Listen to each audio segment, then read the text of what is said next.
Last class में एक साम्यावस्था की कंडीशन पढ़ी थी जिसके अनुसार अगर कोई भी दो निकाय ए और बी क्या है, एक दूसरे के साथ में ऊष्मीय संपर्क में है, ठीक है। ऊष्मीय संपर्क से मतलब इनके अंदर क्या हो रहा है, ऊष्मा का एक जगह से दूसरी जगह पे ट्रांसफॉर्मेशन हो रहा है। तो उस कंडीशन के अंदर इनकी एनर्जी मान लो ई और ई डैश तथा टेम्परेचर टी और टी डैश हो, साथ ही साथ में इनके अंदर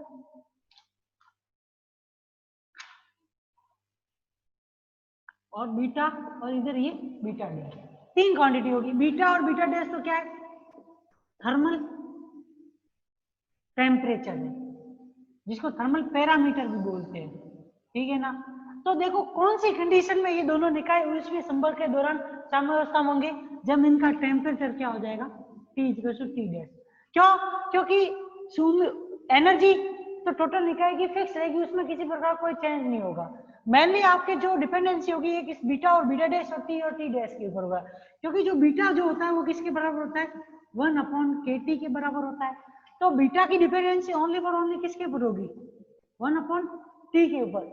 बीटा को अगर बीटा डैश के बराबर करना है तो आपका टेम्परेचर जो है दोनों ही निकायों का या दोनों ही सिस्टम का वो क्या होना चाहिए, बराबर होगा। तो वही उस कंडीशन में बीटा किसके बराबर आएगा, बीटा डैश के बराबर आएगा। और यहाँ पर जब हमने कल इसको सॉल्व किया था तो बीटा की वैल्यू जो थी वो किसके बराबर थी, del upon del E log of omega E के बराबर। यहाँ पे ये ओमेगा ई किसको बताता है, एनर्जी स्टेट ई के अंदर निकाय की सूक्ष्म अवस्था को प्रदर्शित करता है, सूक्ष्म अवस्था को, जिसको इंग्लिश में क्या बोलते हैं, माइक्रो स्टेट, ठीक है ना। माइक्रो स्टेट और मैक्रो स्टेट के बारे में तो पता चल ही गया होगा कि मैक्रो स्टेट क्या होती है, माइक्रो स्टेट क्या होती है। किसी बड़ी अवस्था के अंदर जो छोटी छोटी अवस्थाएं पाई जाती है वो माइक्रो स्टेट।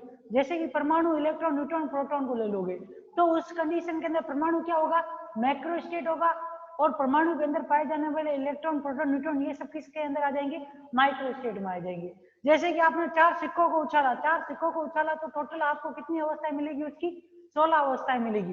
वो 16 अवस्थाएं उसकी क्या होगी, माइक्रो स्टेट होगी। पर अगर हम उसके अंदर मैक्रो स्टेट को देखना चाहेंगे तो मैक्रो स्टेट तो ओनली फॉर ओनली उसमें क्या होंगे, 5 होंगे। कौन से 0, 4, 4, 0, 1, 3, 3, 1 और 2, 2।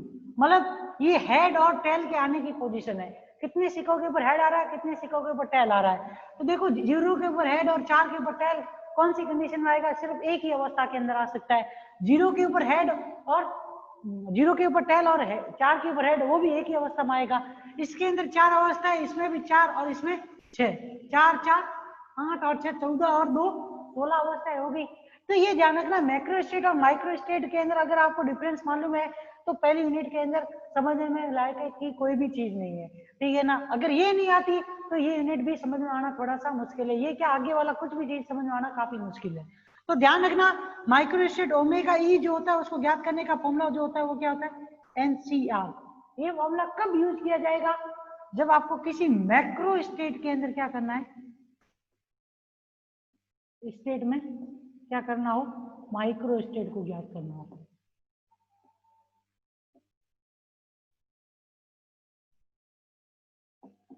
लेकिन वहीं पर total number of micro state ज्ञात करनी हो, टोटल ओमेगा ई, तो उसका फॉर्मूला जो था वो 2 की पावर n होता है। क्योंकि कोई भी पार्टिकल है वो दो अवस्थाएं प्रदर्शित कर सकता है, एक तो किसी घटना को घटित कर सकता है और एक किसी घटना को घटित नहीं कर सकता। मतलब जैसे कि मान लो आपका हाथ एक प्रकार से पार्टिकल है, तो अगर आप उससे कोई वर्क या तो कर सकते हो या फिर नहीं कर सकते, तो उसी तरीके से ये है कि कोई भी पार्टिकल जो है वो किसी घटना को कर सकता है या फिर नहीं कर सकता। तो उस कंडीशन में इस वजह से यहाँ पे क्या आता है, 2 की पावर n, और यहाँ पे n जो होता है वो क्या होता है, कणों की संख्या। आपके पास में जितने कण होंगे उतनी उसकी क्या होगी, पावर लग जाएगी। जैसे कि देख लो, इसका सबसे सिंपल एग्जांपल, आप 4 सिक्कों को उछालते हो, कितनी अवस्थाएं आनी चाहिए, टोटल 16 अवस्थाएं आनी चाहिए। तो यहाँ पर 2 की पावर 4 लगा दो, कितने आ जाएगी, 16। 3 को खाओगे तो 2 की पावर 3 बराबर 8 अवस्थाएं। तो ये ध्यान रखना, टोटल नंबर ऑफ स्टेट याद करनी है तो 2 की पावर n, और किसी मैक्रो स्टेट के अंदर अगर माइक्रो स्टेट याद करनी है तो एनसीआर। उसी तरीके से मैक्रो स्टेट को ज्ञात करना है तो मैक्रो स्टेट जो होता है वो n+1 के बराबर होता है, ये ध्यान रखना। ये सारी चीजें क्लास के अंदर करवाई हुई है, वीडियो के अंदर आप देख लेना, जो मैक्रो स्टेट और माइक्रो स्टेट वाली डेफिनेशन है उसमें ये सारी चीजें बताई हुई है। अब आती है उसके बाद में आपके थर्मोडायनेमिक्स का फर्स्ट लॉ। ठीक है, थर्मोडायनेमिक्स का फर्स्ट लॉ वैसे तो आप लोगों को मालूम ही होगा क्या होता है। थर्मोडायनेमिक्स के फर्स्ट लॉ के अनुसार आप जानते होंगे कि अगर कोई भी दो निकाय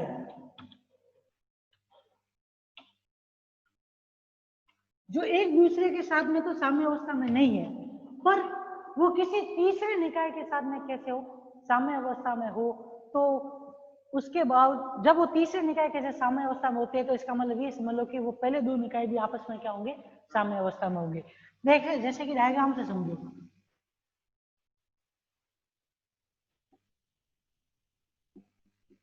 ये ए और बी, ये दोनों आपस में क्या है, साम्य अवस्था में, ये दोनों आपस में साम्य अवस्था में।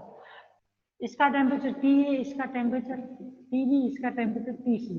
जब ए और सी साम्य अवस्था में, बी और सी साम्य अवस्था में, तो साम्य अवस्था के लिए ऊष्मीय संपर्क के अंदर क्या कंडीशन होती है, टेम्परेचर क्या होता है आपस में इक्वल होता है। जब ए और सी साम्य अवस्था में तो टी ए किसके बराबर हो जाएगा, टी सी के। बी और सी भी साम्य अवस्था में तो टेम्परेचर किसके बराबर हो जाएगा, टी बी बराबर टी सी। इन दोनों इक्वेशन से क्या मिल रहा है, टी ए बराबर भी क्या आ गया, टी बी। मतलब दो भिन्न भिन्न निकाय अगर किसी तीसरे निकाय के साम्य के साथ में साम्य अवस्था में है तो वो भिन्न भिन्न निकाय भी आपस में क्या होंगे, साम्य अवस्था में होंगे। तो देखो इसकी डेफिनेशन लिख लो, कुछ भी नहीं है इसमें, zero law of thermodynamics.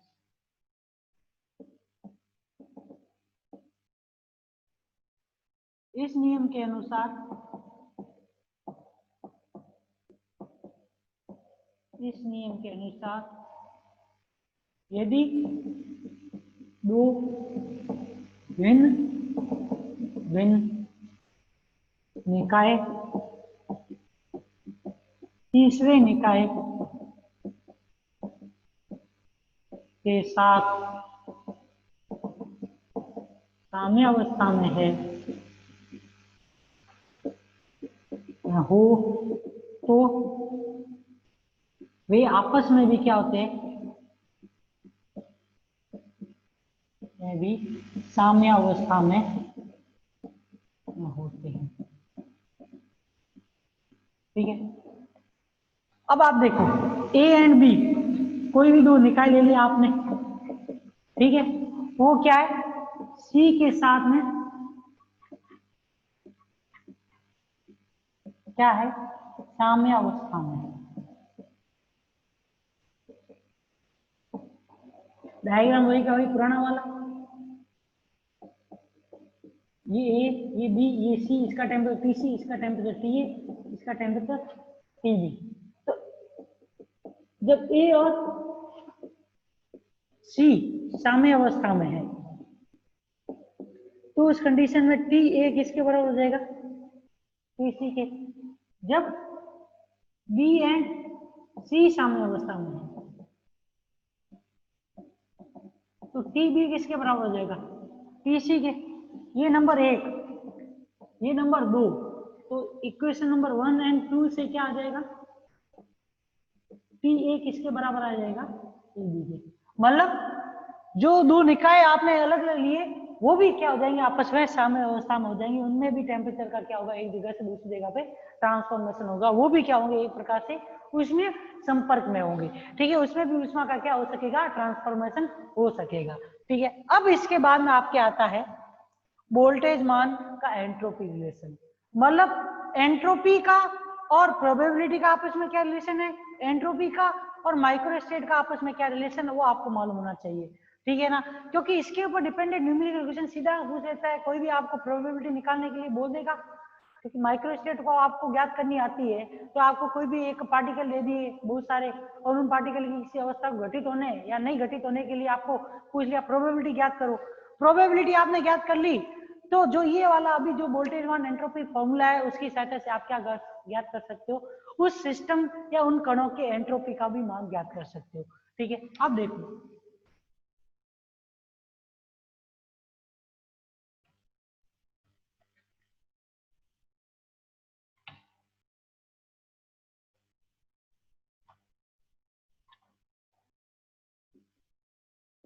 Boltzmann का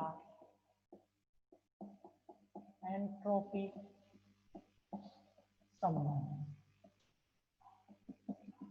अब देखो ये संबंध क्या होता है। देखो जैसे कि आपको मालूम हो तो एंट्रोपी एक क्या होती है,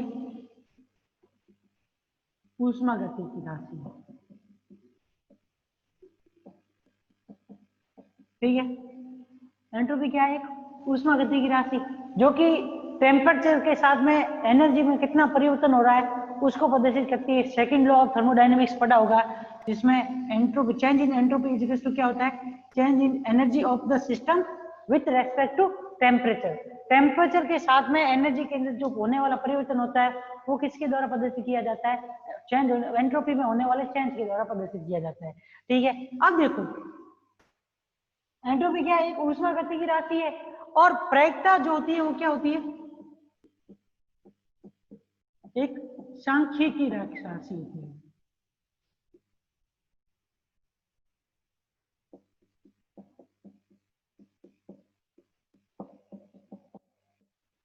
ठीक है, देखो साम्य अवस्था की कंडीशन में आप देखोगे ना तो साम्य अवस्था में आप देखते हो तो प्रोबेबिलिटी क्या होनी चाहिए,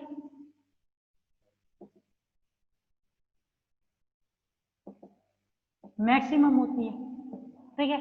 साम्य अवस्था में, साम्य अवस्था की कंडीशन देखोगे किसी भी अवस्था की, जैसे कि आप देखो सिक्कों को उछालोगे तो 2-2 वाली कंडीशन जो होती है, हेड हेड और टेल टेल, ये क्या होती है, इसकी साम्य अवस्था होती है, जिसके अंदर आप देखोगे सबसे अधिक माइक्रोस्टेट पाई जाती है। सबसे अधिक माइक्रोस्टेट वाली अवस्था जो होती है वो क्या होती है, सबसे अधिक प्रायिकता वाली अवस्था भी होती है। साम्य अवस्था में प्रोबेबिलिटी मैक्सिमम होती है और साथ ही साथ में प्रोबेबिलिटी मैक्सिमम होने के साथ साथ में आपके पास में और क्या मैक्सिमम होगा, एंट्रोपी भी मैक्सिमम होगी। तो इस वजह से आप ये कह सकते हो कि एंट्रोपी और प्रोबेबिलिटी दोनों ही मैक्सिमम होने का मतलब ये है कि एंट्रोपी क्या है, किसका है, प्रोबेबिलिटी का एक फंक्शन, ठीक है ना। ये ध्यान रखना कि आप साम्य अवस्था में देखोगे प्रोबेबिलिटी भी मैक्सिमम, एंट्रोपी भी मैक्सिमम। प्रोबेबिलिटी कब मैक्सिमम होगी, जब माइक्रोस्टेट मैक्सिमम होंगे, एनर्जी क्या होगी, कम होगी, ठीक है। तो एंट्रोपी भी मैक्सिमम है, प्रोबेबिलिटी मैक्सिमम, इसका मतलब या तो एंट्रोपी प्रोबेबिलिटी का फंक्शन है या फिर प्रोबेबिलिटी किसका है, एंट्रोपी का फंक्शन। आपको सिद्ध क्या करना है इसके अंदर, ये सिद्ध करना है कि एंट्रोपी किसका फंक्शन होती है, प्रोबेबिलिटी का फंक्शन होती है। देखो कैसे आएगा, सरल सा है, इसमें ज्यादा कुछ भी नहीं करना है।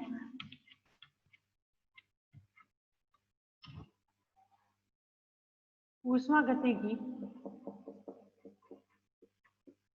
प्राचाल से बीटा किसके बराबर होता है, आपको 1/kT के बराबर होता है। ये तो हमने पढ़ा था लास्ट क्लास में जब हमने कंडीशन निकाली थी उसमें। ये T क्या है, निकाय का टेम्परेचर, K क्या है, वोल्टेज मान,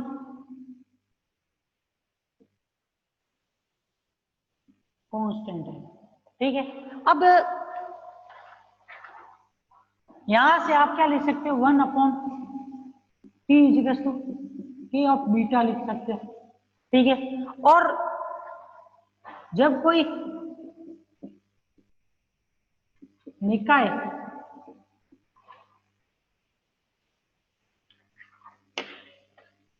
तो उससे पहले निकाय को बाद में देंगे। अब देखो ये जो बीटा बराबर 1/kT है उसका और किसी निकाय का किसी एनर्जी स्टेट में होने की जो माइक्रो स्टेट होती है उसके बीच में एक रिलेशन जो है वो क्या होता है, 1/kT equals to del by del E log of omega E. ये क्या होता है, बीटा का एक मान ये भी होता है, ठीक है। यहाँ पे ये ओमेगा ई क्या है, किसी निकाय का ऊर्जा अवस्था ई में सूक्ष्म अवस्थाओं की संख्या है,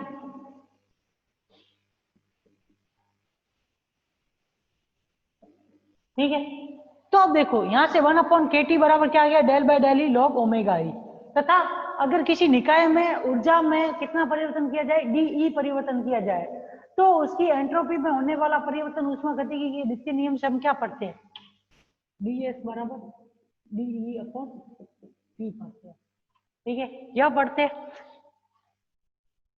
कौन से लॉ से, ऊष्मागतिकी के द्वितीय नियम से। मतलब आपने जो सिस्टम लिया है उस सिस्टम को आपने बाहर से कुछ एनर्जी दी, मान लो डीई एनर्जी दी, तो डीई एनर्जी दी तो उस कंडीशन में उसकी एंट्रोपी में कितना परिवर्तन होगा, वो ऊष्मागतिकी के द्वितीय नियम से क्या होगा, डीएस किसके बराबर होता है, डीई अपॉन टी के बराबर होता है। तो देखो यहाँ पे डीई बराबर क्या आ गया आपके,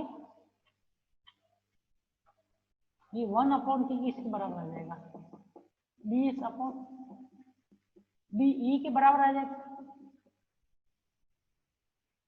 यही आएगा, डीएस अपॉन डीई आएगा, इससे आएगा नहीं आएगा।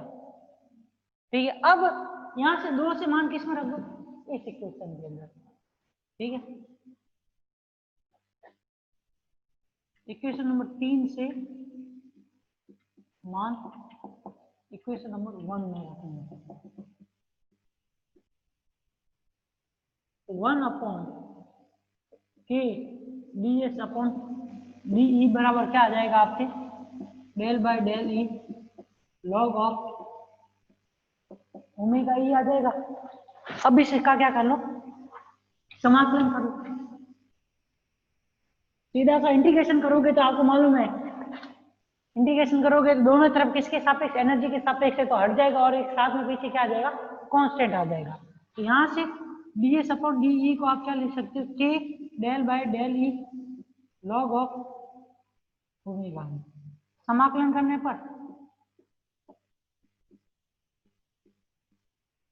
क्या होगा आपके, s इज टू आपके क्या आ जाएगा, के log of omega E plus के लॉग ऑफ सी के बराबर आएगा। मतलब पीछे कांस्टेंट वैल्यू, ये कैसी वैल्यू है, कांस्टेंट वैल्यू के बराबर आ गई। अब देखो यहाँ से आपके जो ये इक्वेशन है इसमें किस किस के बीच में रिलेशन लग गया, एक तो एंट्रोपी और अब नंबर ऑफ माइक्रोसेकंड। आपके पास जो सिस्टम है वो किस ऊर्जा अवस्था के अंदर है, एनर्जी स्टेट ई के अंदर है, तो उसकी माइक्रो स्टेट और एंट्रोपी के बीच में रिलेशन तो क्या निकल गया, ये निकल गया। दूसरी चीज ये, जब सिस्टम किस अवस्था में, साम्य अवस्था में हो, निकाय किस में हो, साम्य अवस्था में, निकाय साम्य अवस्था में होगा तो ओमेगा ई का मान क्या होगा आपके, इंक्रीज हो जाएगा, या फिर आप ये बोल सकते हो इसकी मैक्सिमम वैल्यू होगी। मतलब आपके पास में जो एनर्जी स्टेट ई है उसके अंदर अवस्था का वितरण या कणों का वितरण क्या होगा, सबसे अधिक होगा। तो जब वितरण सबसे अधिक होगा तो उस कंडीशन के अंदर ये जो कांस्टेंट है ये किसके बराबर हो जाएगा, लगभग 0, क्योंकि इसका मान तो क्या हो गया, बहुत अधिक होगा। ये जो बहुत अधिक हो गया तो कांस्टेंट को इसके अंदर जोड़ोगे तो भी कोई भी इसका के ऊपर कोई इफेक्ट नहीं पड़ेगा। यहाँ से ये एस मैक्सिमम क्या आ जाएगा, के लॉग ऑफ ओमेगा मैक्सिमम के बराबर है। किस अवस्था में, साम्य अवस्था में, अदरवाइज नहीं, क्योंकि साम्य अवस्था की कंडीशन में ओमेगा ई का मान मैक्सिमम होगा, ये मैक्सिमम, तो लॉग का मान भी क्या हो जाएगा, मैक्सिमम। क्योंकि लॉग को आप देखोगे तो ग्राफ खींचते तो किसी एक वैल्यू के ऊपर आप देखोगे तो इनफाइनाइट के ऊपर चला जाता है, ठीक है ना, सिर्फ ओनली फॉर ओनली 1 के ऊपर उसका मान क्या होता है, 0 होता है, अदरवाइज उसकी वैल्यू क्या होती है, इनफाइनाइट की तरफ जारी होती है। ठीक है, तो ये एक तो किस किस के बीच में, मैक्सिमम वैल्यू, एंट्रोपी की मैक्सिमम और माइक्रोस्टेट की मैक्सिमम वैल्यू के बीच में एक रिलेशन आ गया। अब देखो कि कोई भी सिस्टम, आपके पास में कोई भी निकाय है जो कि एनर्जी स्टेट ई के अंदर उपस्थित है, तो उस कंडीशन के अंदर उसकी एनर्जी स्टेट ई के अंदर प्रोबेबिलिटी जो है वो आप कैसे ज्ञात करते हो, उस ऊर्जा अवस्था में उसकी माइक्रो स्टेट और टोटल उसकी कितनी अवस्था है उसकी, क्योंकि जैसे कि मालूम कि 4 सिक्कों का आपने उछाला तो उसके पास में टोटली कितनी अवस्था है, 16 अवस्था है, मैक्सिमम अवस्था कितनी है किसी भी की 6। तो यहाँ पे साम्य अवस्था वाली कंडीशन को होगी, कौन सी होगी, 2 इसकी प्रोबेबिलिटी लिखोगे तो क्या लिखोगे, 6/16 जो इसके बराबर आएगी 3/8 के बराबर आएगी। ठीक है, अब देखो, अब आपका ये मालूम है कोई भी आपके पास में सिस्टम है वो एनर्जी स्टेट ई के अंदर है, ठीक है, उसकी एनर्जी स्टेट ई है, उसके अंदर उसकी अगर हम साम्य अवस्था की प्रोबेबिलिटी निकालना चाहेंगे तो वो क्या होगी, पी ऑफ ई बराबर ओमेगा ई के अंदर उसकी माइक्रोस्टेट और उसके पास में टोटल एनर्जी या टोटल नंबर ऑफ माइक्रोस्टेट कितनी है उसके बराबर होगी। इन दोनों का रेशियो जो होगा वही इस ऊर्जा अवस्था में क्या बताएगा, उस निकाय की साम्यावस्था को प्रदर्शित करेगा या फिर उस साम्यावस्था के अंदर उस निकाय की प्रोबेबिलिटी को प्रदर्शित करेगा। ठीक है, देखो यहां से आगे हम क्या लिख सकते हैं, इसको नंबर लगा देना।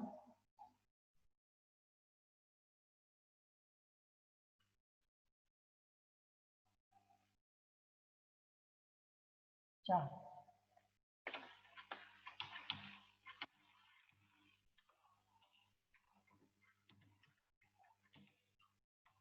अब देखो किसी निकाय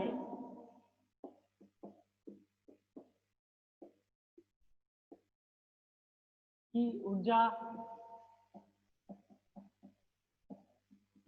अवस्था ई की प्रायिकता, मतलब वो किस अवस्था में है, ऊर्जा अवस्था में ई अवस्था में है, तो उस कंडीशन में उसकी प्रोबेबिलिटी पी ऑफ ई किसके बराबर होगी, ओमेगा ई अपॉन ओमेगा उसकी टोटल नंबर ऑफ माइक्रोस्टेट और एनर्जी स्टेट ई के अंदर माइक्रोस्टेट कितनी अवस्था है उसकी ई ऊर्जा स्तर में और टोटल उसकी कितनी अवस्था है उसके बराबर होगी। तो यहां से ओमेगा ऑफ ई अपन क्या लिख सकते हैं, पी ऑफ ई कोष्टक में ओमेगा टोटल। ठीक है ना, इस ओमेगा टोटल को हम क्या कह सकते हैं, सी से भी व्यक्त कर सकते हैं, क्योंकि ये वैल्यू जो है ये कभी भी बदलेगी नहीं, क्योंकि टोटल नंबर ऑफ माइक्रोस्टेट क्या रहेगी, वो फिक्स रहेगी। हाँ, ये किसी अवस्था के अंदर माइक्रोस्टेट की संख्या बदल सकती है, जैसे कि 1-3 देख रहे हो सिक्के के अंदर, 3-1 देख रहे हो, 4-0 लिख रहे हो, 0-4 देख रहे हो, तो उसमें क्या देख रहे हो कि अवस्थाओं की संख्या कम हो रही है या फिर बढ़ रही है, पर टोटल 16 तो 16 फिक्स रह रही है, तो इस वजह से इसको क्या कर सकते हैं, कांस्टेंट भी लिख सकते हैं। तो ओमेगा ई बराबर क्या आ जाएगा, सी पी ऑफ ई आ गया, ये क्या हो गया, नंबर ऑफ 5। ठीक है, इक्वेशन नंबर 4 से एस बराबर क्या है, k log of omega E plus C लिखते हो। ठीक है, अगर मान लो कि सी का मान किसके बराबर है, किसी कंडीशन के 0 के बराबर है कांस्टेंट को, मतलब आप अगर कांस्टेंट को 0 ले लोगे तो यहाँ से एस का मान क्या आ जाएगा, के लॉग ऑफ ओमेगा ई के बराबर आ जाएगा। यहाँ से इस ओमेगा ई का मान रखोगे इसके अंदर तो एस बराबर क्या आएगा, k log of C P of E. ठीक है, खोलोगे इसको तो एस बराबर क्या आएगा, k log of P E plus के लॉग ऑफ सी। ये रिलेशन, अब इस रिलेशन में आप देखोगे तो यहां से सीधा पता चल रहा है कि एंट्रोपी किसका फंक्शन है, प्रोबेबिलिटी का फंक्शन है, यही हमें सिद्ध करना था। दूसरी चीज ये कि अगर हम साम्य अवस्था में है तो एस का मान क्या हो जाएगा, मैक्सिमम। जब एस मैक्सिमम हो जाएगा तो के लॉग ऑफ पी भी क्या हो जाएगा, मैक्सिमम। तो उस कंडीशन में सी का मान क्या हो जाएगा, 0 के बराबर हो जाएगा। मैक्सिमम वाली कंडीशन में कांस्टेंट को हमेशा क्या लेना है, 0 लेना है। तो इस वजह से आप देखोगे तो मेनली रिलेशन जो है एंट्रोपी, प्रोबेबिलिटी, एंट्रोपी और माइक्रोस्टेट का क्या क्या है, एक तो एस किसके बराबर होता है, k log of P E के बराबर होता है, और एक एस किसके बराबर होता है, के लॉग ऑफ ओमेगा ई की। ये दो रिलेशन क्या है, सबसे ज्यादा इंपॉर्टेंट है। अगर न्यूमेरिकल क्वेश्चन पूछता है इसके ऊपर तो अगर ये दो रिलेशन याद है तो कुछ भी नहीं है, आपको नंबर ऑफ माइक्रोस्टेट किसी भी सिस्टम के लिए निकालनी आनी चाहिए। अगर वो निकालनी आती है नंबर ऑफ माइक्रोस्टेट तो उस कंडीशन में एंट्रोपी निकालने के अंदर ज्यादा दिक्कत नहीं होगी, वो भी निकल जाएगी। ये ध्यान, ये वैल्यू फिक्स है, मतलब ये वैल्यू अगर आप ओमेगा ई निकाल लेते हो तो पीई तो अपने आप ही निकल जाएगा। पीई में तो कुछ भी नहीं है पीई के अंदर, क्योंकि पीई किस अवस्था के अंदर प्रोबेबिलिटी है, ई ऊर्जा अवस्था के अंदर प्रोबेबिलिटी। ओमेगा ई क्या है, ई ऊर्जा अवस्था के अंदर उसकी क्या है, प्रोबेबिलिटी है। और total number of microstate omega जो है वो किससे निकाला जाता है, 2 की पावर n से निकाला जाता है। आपको कणों की संख्या मालूम है तो n की वैल्यू, क्योंकि क्वेश्चन देगा तो n की वैल्यू तो देगा ही देगा, कितने पार्टिकल यूज कर रहा है वो बताएगा। और किसी एनर्जी स्टेट के बारे में बोलेगा तो उस एनर्जी स्टेट की माइक्रो स्टेट के बारे में बोलेगा, नहीं बोलेगा तो आप उस स्टेट को क्या कर सकते हो, एनसीआर फॉर्मूले की सहायता से याद भी कर सकते हो, तो उसमें ज्यादा दिक्कत नहीं होगी। ठीक है ना, ये इस यूनिट का क्या था, लास्ट टॉपिक। इसी के साथ में पहली यूनिट होती है खत्म। अब देखो सेकेंड यूनिट जो है वो डिपेंडेंट इसी माइक्रो स्टेट के ऊपर ही है, मतलब लेकिन है वो एक प्रकार से आपके क्या है, अब यहाँ से आपके पास में तो थर्मोडायनेमिक्स है, तो कितने थर्मोडायनेमिक्स बोलो या स्टैटिस्टिकल फिजिक्स बोलो, दोनों क्या दो भागों में टूट जाते हैं। वो दो भाग कौन से देखो,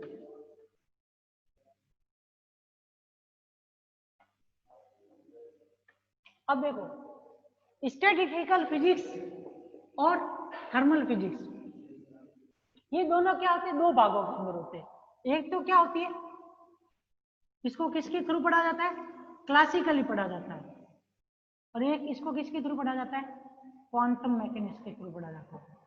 ठीक है ना, तो जो सेकंड यूनिट है वो पूरी किसके ऊपर है, क्लासिकल मैकेनिकली डिफाइंड है, मतलब मैक्सवेल वोल्टेज वन जो रिलेशन होंगे उनके ऊपर डिपेंडेंट होगी। लेकिन क्वांटम मैकेनिक्स जो होती है वो क्या होते हैं, बोस आइंस्टीन कंडेंसेशन और फर्मी डिराक डिस्ट्रीब्यूशन जो होता है उसके ऊपर डिपेंडेंट होती है।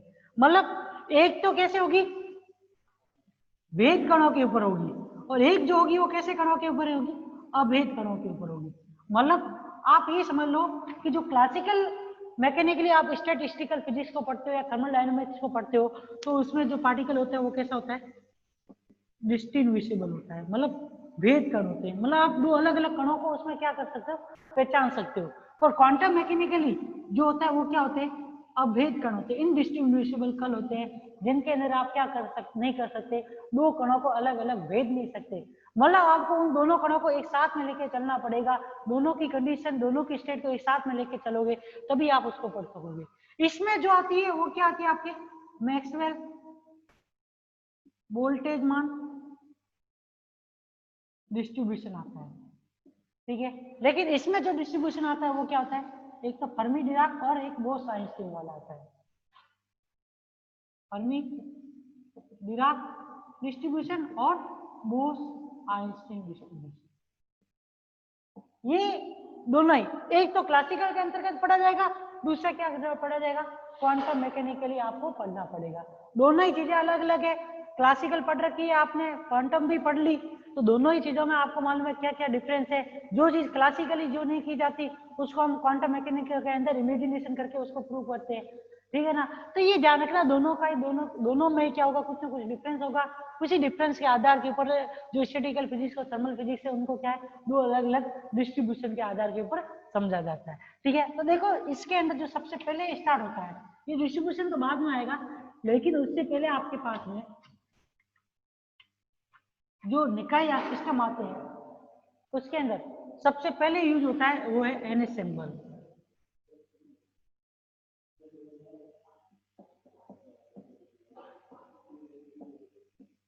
अब एन सिंबल क्या होता है, एन सिंबल कुछ भी नहीं है, जैसे कि मान लो कि आपके पास में बहुत सारे निकाय पड़े हैं, ठीक है, बहुत से एक जैसे निकाय, मतलब जैसे मान लो कि ये एक जैसे सारे के सारे कण हैं या एक जैसे सारे के सारे सिस्टम है। ठीक है ना, इस सिस्टम की मैक्रो स्टेट कैसी है, एक मतलब इसकी जो स्थूल अवस्था वो कैसी दिख रही है, एक जैसी दिख रही है। स्थूल अवस्था है तो एक जैसी दिखाई दे, पर इनकी माइक्रो स्टेट क्या हो, अलग अलग हो। मतलब इनकी स्थूल अवस्था मतलब बड़ा रूप तो इनका एक जैसा दिखाई दे, पर इनके अंदर और छोटी छोटी अवस्था है, उनका मान क्या होता है, अगर अलग अलग होता है तो ऐसे सिस्टम को क्या बोला जाता है, एनसेम्बल बोला जाता है।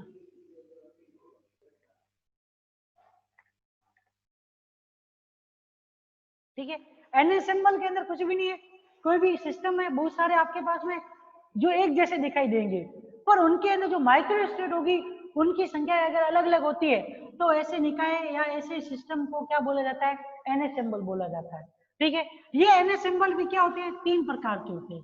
सबसे पहला जो होता है वो क्या होता है, माइक्रो कोनानिकल एनसेम्बल। दूसरा जो होता है वो क्या होता है, कोनानिकल एनसेम्बल।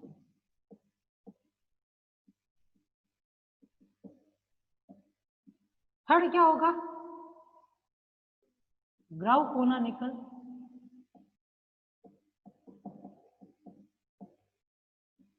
एनसेंबल। अब दोनों में, तीनों में आप देखोगे ना, डिफरेंस सिर्फ इतना सा है कि जैसे ये सिस्टम जो होगा ना, इस सिस्टम में क्या होगा, जैसे कि मान लो कि बहुत सारे, अभी बोला कि एनसेंबल क्या होता है, एक जैसे दिखने वाले निकायों का सिस्टम होता है, ठीक है। बस ये है कि उसमें मैक्रोस्टेट समान होती है पर माइक्रोस्टेट अलग अलग होती है। जैसे कि मान लो कि ये एक सिस्टम है जो कि एनसेंबल को प्रदर्शित कर रहा है। अब इसके अंदर क्या है, ये जो दीवारें है ना, ये दीवार एक कैसी होनी चाहिए, दृढ़ होनी चाहिए, ठीक है, स्थिर होनी चाहिए, और साथ ही साथ में और क्या होना चाहिए, ऊष्मारोधी और अपारगम्य। चार चीजें। दृढ़ है मतलब हिलेगी नहीं, स्थिर है, दृढ़ मतलब कठोर है, मतलब एकदम सॉलिड, मतलब आप रिजिड बॉडी बोल सकते हो, रिजिड बॉडी टाइप में ये दीवारें होंगी, स्थिर रहेंगी, साथ में ऊष्मारोधी, मतलब इनसे किसी प्रकार की ऊष्मा का क्या नहीं होगा, आपतन या सॉरी ट्रांसफॉर्मेशन नहीं होगा। तीसरा ये कैसी होगी, अपारगम्य। अपारगम्य मतलब इनके अंदर जितने भी कण होंगे ना, उनका एक जगह से दूसरी जगह ट्रांसफॉर्मेशन नहीं होता है, तो ऐसे सिस्टम को कैसा बोला जाता है, माइक्रोकोनानिकल एनसेंबल। मतलब आप मान के चलो, नंबर ऑफ पार्टिकल, एनर्जी और वॉल्यूम, ये तीनों ही अगर कांस्टेंट रहते हैं तो उस कंडीशन के अंदर ऐसे सिस्टम को या ऐसे एनसेंबल को क्या बोला जाता है, माइक्रोकोनानिकल एनसेंबल। ये चीज और कुछ भी नहीं, डेफिनेशन अपना भी याद हो जाएगी। ये याद रखना कि इन तीनों के अंदर कांस्टेंट कौन सी चीज रहती है, number of particles, energy system की और वॉल्यूम, ये तीनों अगर कांस्टेंट रहते हैं तो माइक्रोस्टेट कौन सी एनसेंबल होगी, माइक्रोकोनानिकल एनसेंबल। दूसरी कंडीशन ये कि जो कैनोनिकल एनसेंबल होगा उसमें क्या होगा, आपके दीवार तो अभी भी दृढ़ रहेगी, अभी भी स्थिर रहेगी, पर अब इसमें चेंज सिर्फ इतना सा होगा कि ये सिर्फ अपारगम्य होगी, मतलब इसमें ऊष्मा का तो क्या होता रहेगा, ट्रांसफॉर्मेशन होता रहेगा। तो उस कंडीशन में आप देखो इसके अंदर कांस्टेंट वैल्यू क्या होगी, एन, वी और टी, ये क्या हो जाए, इसमें कांस्टेंट हो जाए कि नंबर ऑफ पार्टिकल कांस्टेंट है अभी भी, वॉल्यूम अभी भी उसका कांस्टेंट है, पर टेम्परेचर अब क्या हो गया, कांस्टेंट हो गया, पर एनर्जी का क्या हो रहा है, एक दूसरे से आदान प्रदान हो रहा हो, तो उस कंडीशन में ऐसे सिस्टम को या ऐसे एनसेंबल को कौन सा एनसेंबल बोलेंगे, कोनानिकल एनसेंबल बोलेंगे। Third ensemble, grand canonical ensemble. अब इसमें क्या है, इसमें कुछ भी नहीं है, इसमें नंबर ऑफ पार्टिकल जो है वो कभी भी कांस्टेंट नहीं है। अब इसमें क्या होगा, थर्ड वाले में क्या होगा, दीवार दृढ़ तो होगी, स्थिर भी होगी, और अब होगी कैसे, पारगम्य। यहाँ पे आप ऊष्मारोधी बोलो या अचालक दीवार बोलो, एक ही बात है। अचालक का मतलब क्या होता है, जिसके अंदर किसी प्रकार का कोई भी ट्रांसफॉर्मेशन ना हो। यहाँ पे अगर आप अपारगम्य के साथ में अगर आप चालक लिखोगे तो चालक के अंदर क्या होता है, एक जगह से दूसरी जगह पे क्या होता है, ऊष्मा का ट्रांसफॉर्मेशन होता है। अब इसमें चालक दीवार होगी, दृढ़ होगी, पारगम्य होगी, तो उस कंडीशन में क्या होगा, नंबर ऑफ पार्टिकल का भी क्या होगा, ट्रांसफॉर्मेशन होगा। तो उस कंडीशन में आपको ये ध्यान रखना है, इसमें म्यू, वी और टी जो होते हैं वो क्या रहते हैं, कांस्टेंट रहते हैं, ठीक है ना। टेम्परेचर कांस्टेंट रहेगा, वॉल्यूम कांस्टेंट रहेगा, और केमिकल पोटेंशियल जो कि एक क्या प्रकार से क्या होती है, आपके थर्मोडायनेमिकली पैरामीटर होता है, उसकी डेफिनेशन भी आगे आएगी। तो ये तीन चीजें जब अगर कांस्टेंट रह जाती है किसी भी एनसेंबल के अंदर, तो वो वाला एनसेंबल कौन सा होगा, ग्राउकोनानिकल एनसेंबल। मतलब और कुछ भी नहीं याद रखना है, इन तीनों ही निकायों या इन तीनों ही एनसेंबल के अंदर जो आपके नंबर ऑफ पैरामीटर्स है, कौन से पैरामीटर यूज हो रहे हैं, वो अगर पैरामीटर याद रहते हैं तो वहां से डेफिनेशन अपने आप तैयार हो जाती है, ठीक है ना। यहाँ से डेफिनेशन देखो, NeV कांस्टेंट है, इसका मतलब दीवार कैसी होगी, अचालक दीवार होगी, और साथ ही साथ दृढ़ और स्थिर होगी, जिसके अंदर से क्या होगा, किसी प्रकार के नंबर ऑफ पार्टिकल का ट्रांसफॉर्मेशन नहीं होगा, नहीं ऊष्मा या ऊर्जा का ट्रांसफॉर्मेशन होगा। NVT आ गया, मतलब एनर्जी अब कांस्टेंट नहीं है, एनर्जी का ट्रांसफॉर्मेशन हो रहा है तो बचा गया, टेम्परेचर कांस्टेंट हो गया। तीसरे में आपके नंबर ऑफ पार्टिकल कांस्टेंट नहीं है, बाकी वाली सारी चीजें कांस्टेंट रहेगी। तो ये तीन प्रकार के अलग अलग एनसेंबल है, इन्हीं का आगे क्या या होगा, आपके यूज होगा, इन्हीं के ऊपर डिपेंडेंसी है पूरी की पूरी। तो ये ध्यान रखना है, एनसेंबल क्या होता है, माइक्रो, ये कितने प्रकार का होता है, किसके अंदर कौन से पैरामीटर कांस्टेंट होते हैं और किसमें कौन से पैरामीटर कांस्टेंट नहीं होते, इतना आपको इसके अंदर मालूम होना चाहिए। 3.5 नंबर का क्वेश्चन एक बार पूछा गया। एनएच सिंबल क्या होता है, तीनों टाइप के एनएच सिंबल को डिफाइन कीजिए। इसके आगे का नेक्स्ट क्लास में